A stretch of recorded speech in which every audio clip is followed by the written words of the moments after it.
So I've got some really bad news coming out of the crypto market. It's pretty sad. Also, I have some news about what's going to happen tomorrow, which will dictate, in my opinion, what the rest of the year will look like with the crypto market. It'll definitely give us a sign. I'm going to get into that, but first, please like and subscribe. Check us down below for our CT Club where you get our trade alerts, portfolio updates, and you get to see what we are buying. And we did a trade alert today to get to see our trade alerts. All right, the bad news. I'm going to start out with the bad news. This is pretty sad. The co-founder of MakerDAO was found dead in Puerto Rico. 3 days before he died, he wrote this tweet. I can't read off all the tweets everything because I will be shadow banned, totally shadow banned. But I'm going to read off as much as I can so you get the point.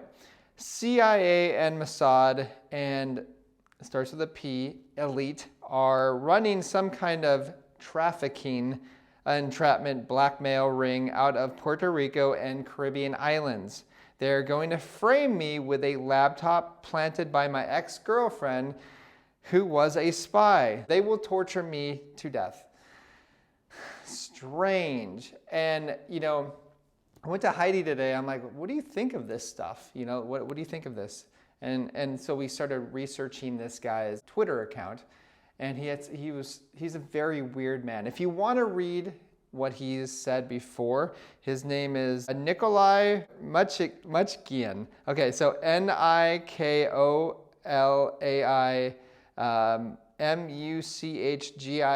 If you want to check that out, go for it.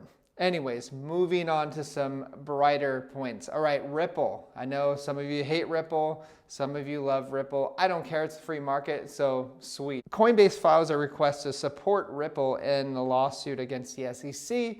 So it's kind of good to see them working together.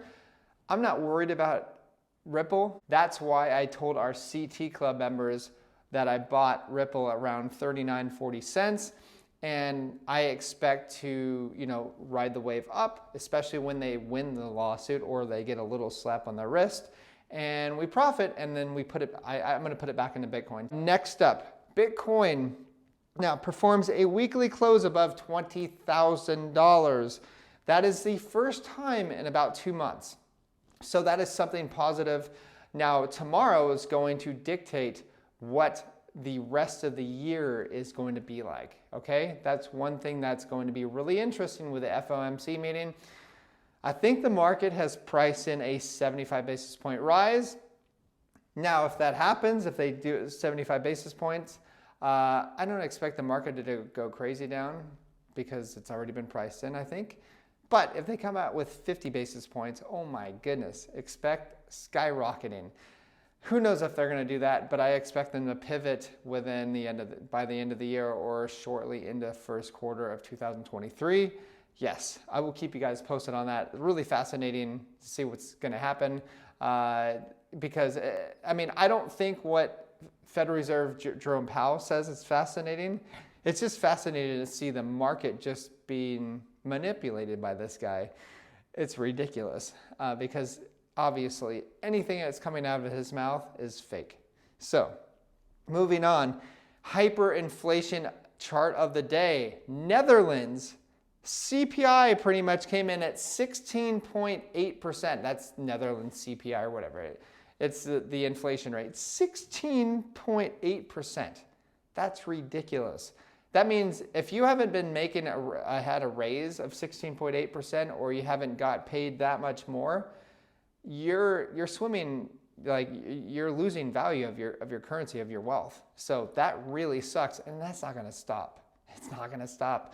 Okay, next up, 2022 has been the worst year for 10-year treasuries since 1788. Ouch.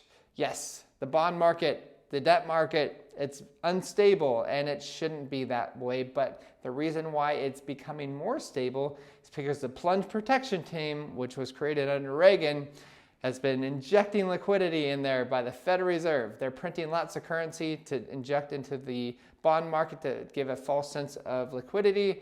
Yes, that's exactly what they're doing.